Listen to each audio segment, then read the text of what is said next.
Ladies and gentlemen, this is Mampolo from Mampolo's Corner. Renee your mindset. Guys, because of the recent court ruling of our presidential petition tribunal or whatever, they call themselves, I don't know. almost all the lawyers in Nigeria now are all confused. Even the one they call themselves son, barristers, all those titles, they are confused. They say, where is this judgment coming from? As I'm talking to you now, lawyers are fighting lawyers, sons are fighting sons, barristers are fighting barristers. Because of one judgment. Nigeria. The way they are interpreting the constitution, only one constitution. People they interpret it, they don't interpret it more than 10 times, like in 10 different ways. Nigerian constitution tough for it hard. It had to interpret that constitution. Only one constitution, they have interpreted it in several ways, more than 10 ways, where they don't interpret. Only one constitution. We are all confused in this country.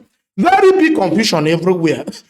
Even the lawyers, when supposed to interpret the constitution for us, barristers, son, they are even more confused than I am. Because at some point I became after I see that judgment, after I listen to that judgment for 8 hours, when I stay up, they listen. As I come on here, I confused. I can't beg people to be a beg. Kukuma leave them, make them carry their wahala, they go. Because even me, when they renew mindset now, I don't know where I want to start from. For those who never see lawyers when they fight themselves, they provoke, give themselves. They provoke, they interpret, they misinterpret, they reinterpret. All right now, make not talk too much. What videos? With the midweek ruling of the Presidential Election Petitions Tribunal on Atiku Abubakar and Peter Obi's legal challenge against Bola Tinubu's pronouncement by INEC as winner of the last presidential election, there seems to be widespread belief that the major backlog to governance in this dispensation has finally been removed. However, there's the small matter of an impending case on the same matter at the Supreme Court. To have this discussion, we're now being joined by two lawyers and prominent commentators on national issues, Chris Wakobia and Leberus Oshoma. It's good to have you on the show, gentlemen. Let's go straight into it. We have little time. Now, we're looking at this unanimous decision of the Presidential Election Tribunal court affirming President Bola Ahmed Tinubu's election as the president of Nigeria. Now, in your opinion, what is the significance of such a unanimous verdict in such a high-profile case, and how it might affect the public perception of the judiciary, and of course your thoughts on the judgment as a whole? We'll start with you, Mr. Chris. Good morning, Shay. Good morning, Akeredu. Let me say clearly here that your question captures the mood of the nation. Your question captures the sentiments. Your question captures the perception of the people due to what happened on the September the 6th, 2023. And I say this advisedly. Maybe Mother Providence had its own pre-dilection, permit my choice of word, when the judgment was fixed for the 6th. In metaphysics, 6 is the number of man. Man has his own tendencies to disappoint, if you like, his frailty.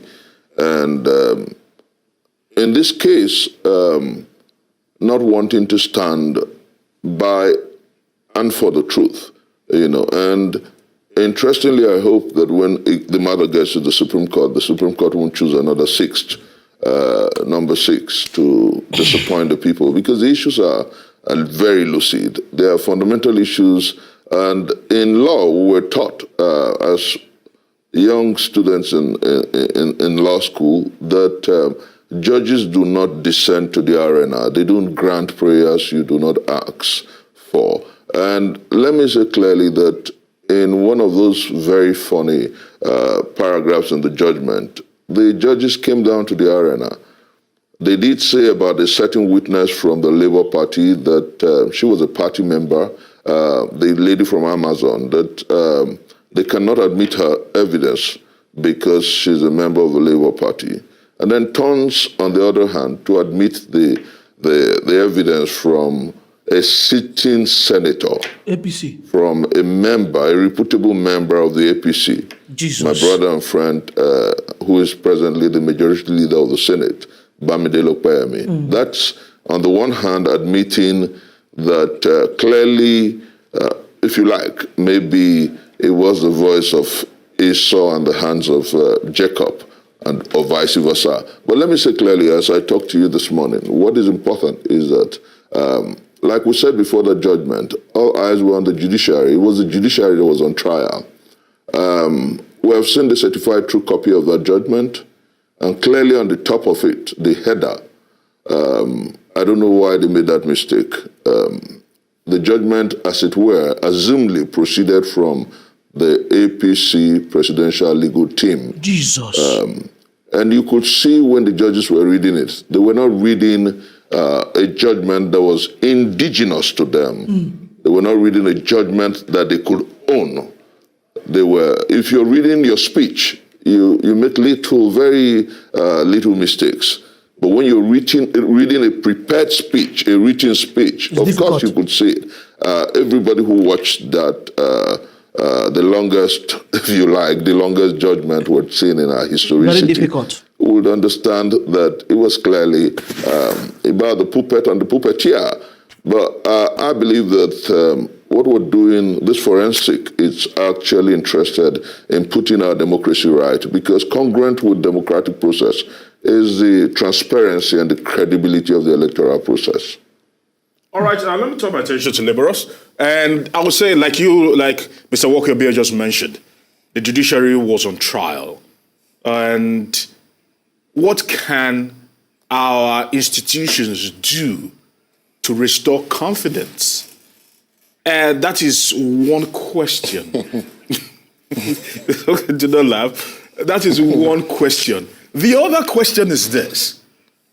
Let's put it into perspective. Between 1999 and date, myriads of issues have come before the tribunal. Be it in Obasanjo's case, whereby they said he belonged, accusations were made by Olufalaye that he belonged to a particular secret organization, and some other issues that we've seen from Buhari and the rest of them, Atiku. We've never seen the tribunal overturning election results. Why is that so? Thank you. Before I go into your question directly, I would want to quickly address the issues raised by my friend and brother here, Chris Wokobia.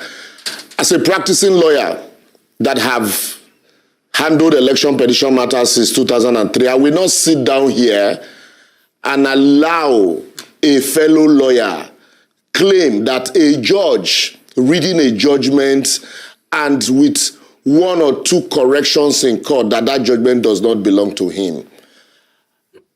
I do not know if Chris had listened or handled matters where judges will read judgment for 5 hours. I have. I also know, as a lawyer that handles election petition matters, that election petitions are not dealt with on the basis of sentiment, but on the basis of pleadings. Also, I will also say this, that everything the Court of Appeal said on the 6th on Wednesday is not novel to me, and is not novel to a lot of practitioners that have been involved in election petition. And like you rightly mentioned, the Court of Appeal and the Supreme Court in myriad of cases have said so much. So let us leave out sentiment from all of this and address as lawyers and look at the issues. Lastly, on the issues he raised, the courts, I've been reading the judgment, because even after listening to it, and I still take my time to read the entire gamut of the judgment, because what most lawyers do, they analyze judgment on the basis of newspaper reportage. We analyze judgment on the basis of law reporting. The court did not admit the testimony of the woman, not on the basis of the fact that she's a party member, but on the basis of the fact that she's coming as an expert witness. expert witness that is coming to speak to a document that she did not produce as an expert. So let us quickly lay the issues, because I would also, if I expected him to even take me to the area where the court specifically mentioned her because she's a party member. That said, election petition, why has the court not been able to upturn presidential election petition? Presidential election petition generally, like we say, are sui generis, and your petition will rise and fall with your pleadings. There are also, with the restrictions of 180 days and the new amendment to the Electoral Act, even amendment of petitions are no longer allowed, and it is also sacrosanct that petitions must be filed with witness deposition. Once a petition is filed and witness deposition are subsequently front-loaded, be rest assured that those witness deposition will be discountenanced in the course of the hearing. Also, because of the requirement for presumption of regularity in favor of INEC once results are announced, as clearly stated in the Evidence Act, once you, just like section 36(5) of the 1999 Constitution, the onus is now on he who asserts to prove that indeed this presumption should be shifted. And how do you prove? It must be true witnesses that were present at the polling unit, not people who were told what happened at the polling unit. And also it must be true documents that were handed over to you at the polling unit. You are bound by time. Why file a petition knowing fully whether you cannot amend? Why file a petition and now wait for INEC to give you documents that you will now in turn file later, knowing fully well that the same document will be discountenanced at the trial? So I think the law, the requirement of the law on proof is so high that it is difficult to disprove between, the specific time. That's why you have all of those challenges. Right. I would like to, really back in, and I want you to respond to that, because these are very serious allegations that you've put forward, Mr. Wakubia. So can you respond to that, and then we'll go to the next question? Very strongly, let me say that in law, my brothers just talked about how one of the most profound election petition lawyer in this country is a lawyer that represented the Labour Party. And then Chris Uche. So we have different sides to these issues. But let me say clearly here that the questions I'll put here. One, if you talk about the proof, the presumption of regularity in favor of INEC, what did INEC say before the elections, and what did he do during the elections?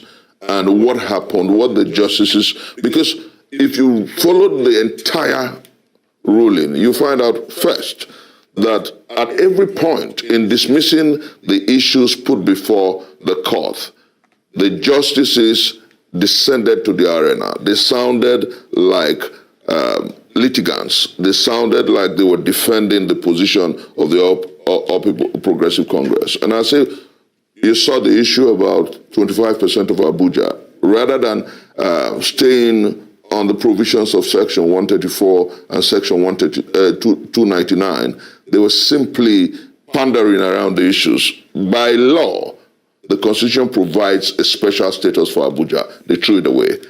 Regarding issues about, and I'm saying this without fear of querulous criticism, regarding issues about forfeiture, interestingly, that's why I said maybe metaphysically, the justices of the Court of Appeal were meant to make the mistakes like human beings, because the Supreme Court were going to face the Chief Justice of the Federation, who had, in a previous ruling in 2014, 2007, and 2014, admitted that forfeiture is a penalty for a crime, and then if it's in the event of a civil offense, it, according to the Constitution of the Federal Republic of Nigeria, can pass to vitiate the candidacy of anybody seeking the office of president. They didn't address the fundamental issues there. They just pandered around it. And then what about the issues of double nomination? For a judge to say that Shetima's was inadvertent, that his double nomination was not deliberate, that was descending to the arena. Everything about that judgment, everything, and that's exactly why the candidate of the PDP said in no uncertain terms that what we had on the 6th of September was judgment, not justice. And then the candidate of the Labour Party said in no uncertain terms that we're going to the Supreme Court to address these fundamental issues. You don't sit down and say that because nobody has been removed by the court of law in a presidential petition that it cannot happen. What we're talking about is justice. What we're talking about is doing what is proper, right, and right. I do not think that insisting that the law should be followed strictly is pandering to emotions or sentiments. All right, Mr. The law is a law, and if you must follow the law, do so and interpret the Constitution and the Electoral Act. You don't do a 12 hours judgment ruling that is basically pandering to the whims and the caprices of the ruling party. You don't do that. I would like to come in, so sorry, Aaron, I'd like to come in here because, fine, we've spoken about the judgment, but I also want to talk about the blunders because we have 21 days, of course, for them to refile and go to the Supreme Court with the same evidence and with, what the judges were able to look at during this presidential election tribunal. And the court noted procedural blunders by the petitioners' legal teams, including failure to file witness statements on oath as required. The court also highlighted paragraphs of the petitions that were deemed vague and imprecise or generic. They also emphasized the lack of credible evidence presented by the petitioners and seeing how these errors impacted the outcome of the case.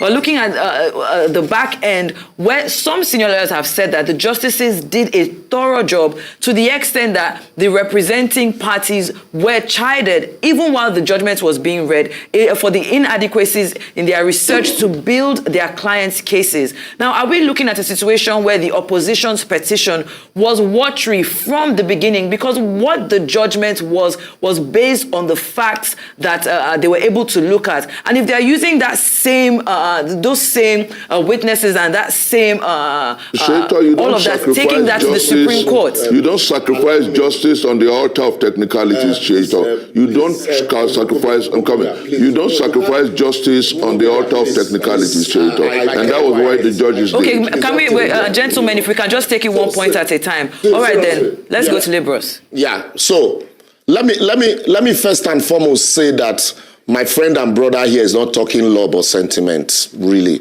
With all due respect to him. The judges, thank God everybody listened to those judgments. For the discerning, like you have rightly identified, the judges pointed at, how do you read judgment? You will read the argument in the body of the pleadings, the facts in the body of the pleadings. You will bring out the argument in support of those pleadings. Then you read the pleadings in contradicting those averments in the petition, that's the averment of the respondent, and then you read also the argument in support, and then you draw a conclusion as laid down by the laws, not sentiment. So what we have here is a situation where, first and foremost, you say the lawyers that handled the matter, yes, we agree they are seasoned lawyers. The lawyers for the respondent also are seasoned lawyers. Lawyers, no matter how seasoned, one person must, at the end of the day, will win. So in this case, what transpired? What happened? Let's look at the averment one after the other, because I want to discuss law. I don't want to discuss sentiment. I don't want to talk about morals.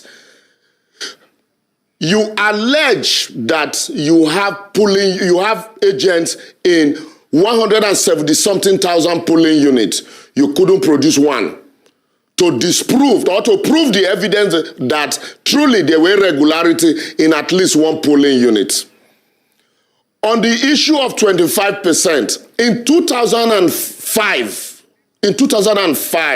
the Court of Appeal and the Supreme Court in Obasanjo, if not for time, I would go straight to the dictum of the Kitobi GSC.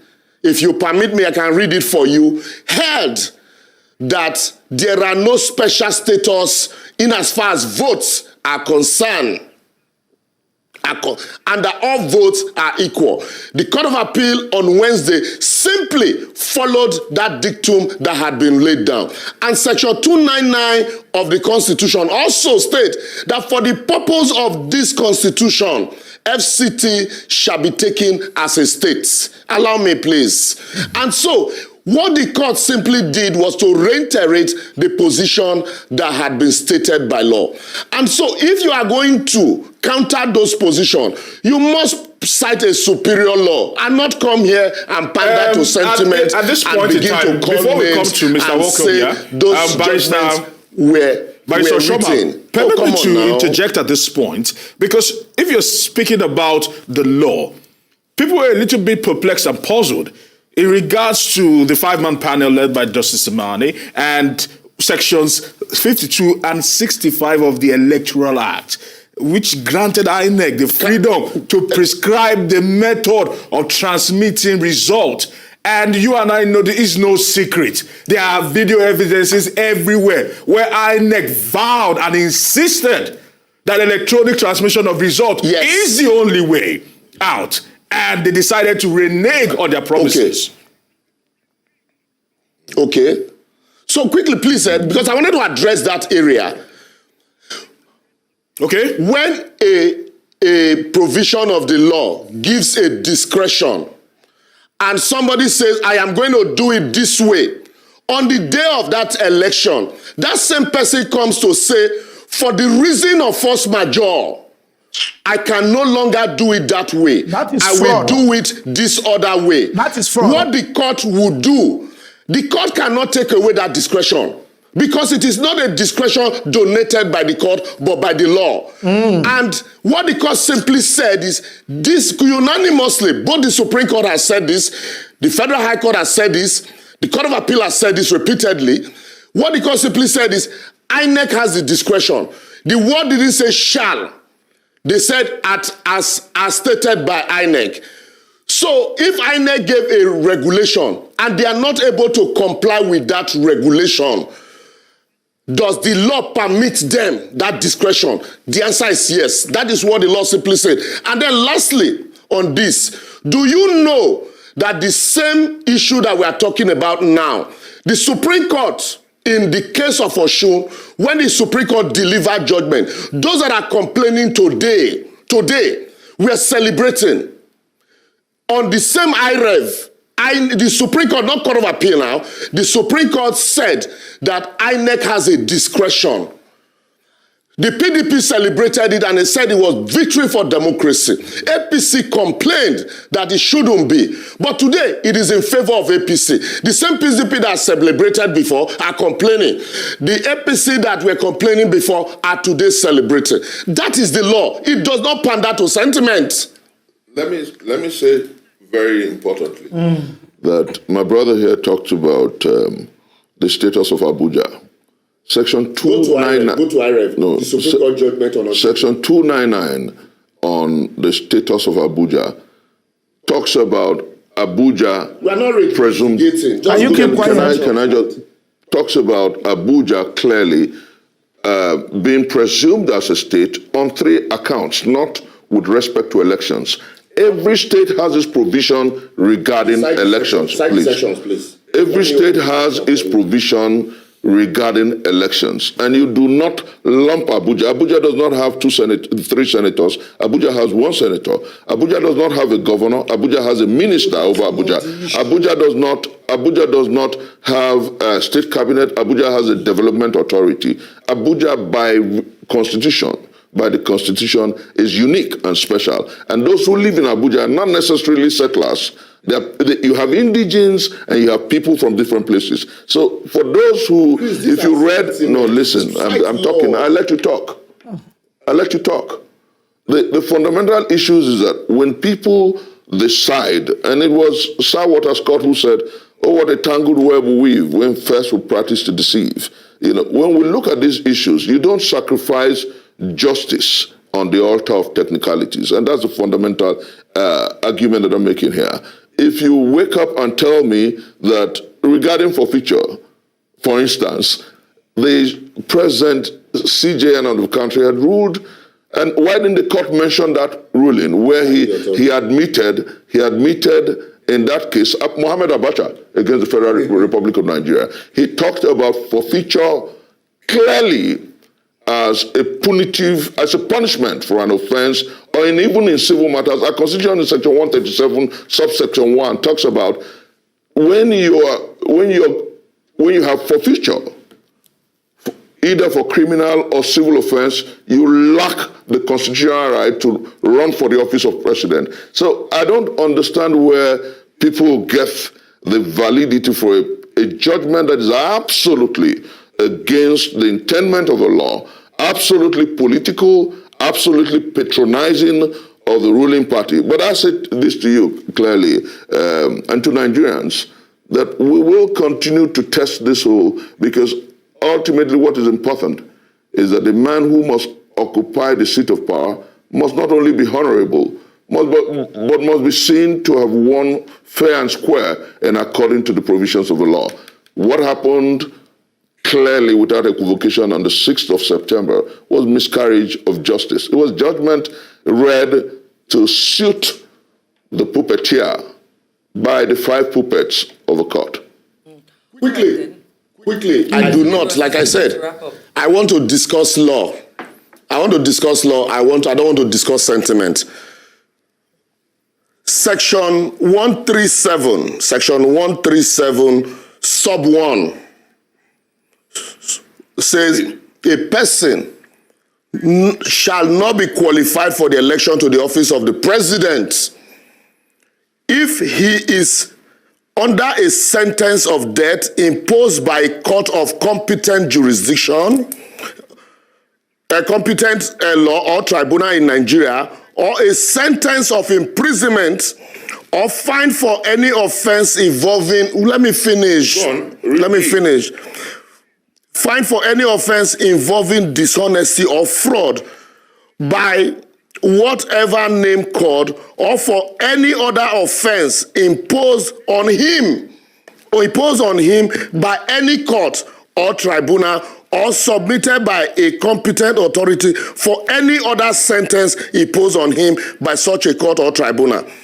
And within a period of not less than 10 years before the date of the election to the office, he has been convicted and sentenced for an offense involving dishonesty, or has been found guilty of fraud or contravention of the code of conduct.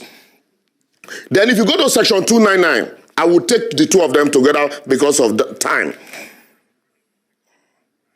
Section 299 says, because you cannot be reading into election petition cases what is not there.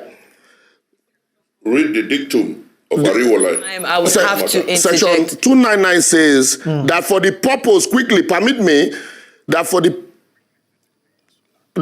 purpose of this constitution, in interpreting this constitution, Section 299. so look, the provisions of this constitution shall apply.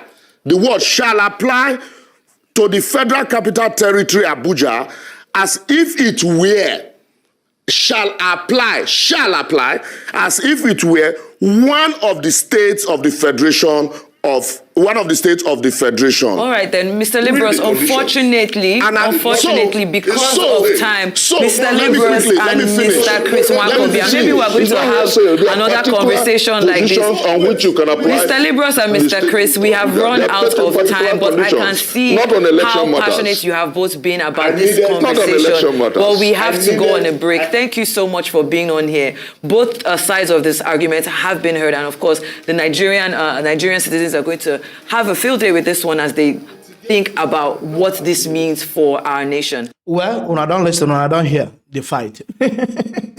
Now, what they run everywhere, be saying APC legal team, saying that they write the judgment according to what in Chris Nwokobia talk, and not only Chris, so even Atiku don't talk and say now APC legal team because of the watermark one day there when they write the abbreviation of APC legal team there on top of it, he say now they write the judgment, hand them over to the judge, make them read. Now what did they talk? Now the problem what we do now. Then say unless APC and this judge, this tribunal people go on Supreme Court to disprove that. But apart from that, nothing go fit change. I say APC logo team that they write that judgment of that election tribunal judgment last week. Say that they write, I know any other person. I can't say how now they find all those things they come out. They say that watermark of the APC letterheaded. Now they tell write them, give them to judge, make it go read. In this country, I don't know where would they go. When I don't see these lawyers now they fight. Me, I'm not a lawyer. If people want to be lawyer, they are all confused. Me, want to be lawyer. I'm an economist. When me want to be lawyer, I don't even confuse past all of them. Guys, now I know it. I want judge here. I don't live on. If you love what you're doing here, don't forget to subscribe to my YouTube channel. Follow me on Facebook and Instagram and Twitter, even on TikTok. All I'm on political love, guys. Peace out.